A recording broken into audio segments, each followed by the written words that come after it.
పవన్ కళ్యాణ్ గారికి సొంత కొడుకంటే ఆంధ్ర రాష్ట్ర ప్రజలు ముఖ్యమయ్యారా?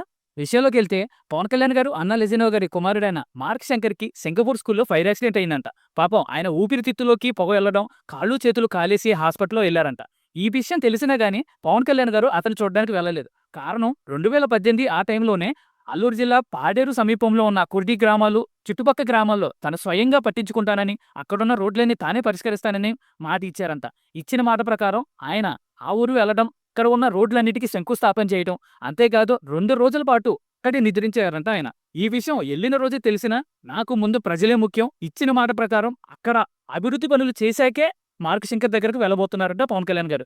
నిజంగా గ్రేట్ కదా! ఈ రోజుల్లో మన ఫ్యామిలీ వాళ్ళకి ఏం జరిగినా పనులన్నీ పక్కన పెట్టేసి పరిగెత్తేస్తాం. కానీ ఆయన సొంత కొడుకుకి అంత మాత్రం జరిగినా గాని అవన్నీ పట్టకుండా తనకు ఓట్లేసి గెలిపించుకున్న ప్రజల కోసం నిలబడి, అంత బాధని గుండెల్లో ఉంచుకొని కూడా అక్కడున్న ప్రజల బాధలు పట్టించుకొని తీర్చడానికి వెళ్లిన గొప్ప నాయకుడు పవన్ కళ్యాణ్ గారయ్యారు. ప్రస్తుతానికి మార్క్ శంకర్ ఆరోగ్య పరిస్థితి బానే ఉందని చెప్తున్నారు డాక్టర్స్. ఆ చిన్న పసి ప్రాణానికి ఏవీ కాకూడదని మనం కూడా ప్రార్థిద్దాం. అలాగే మనకి ఇలాంటి గొప్ప నాయకుడు దొరికారని ఆనందపడదాం.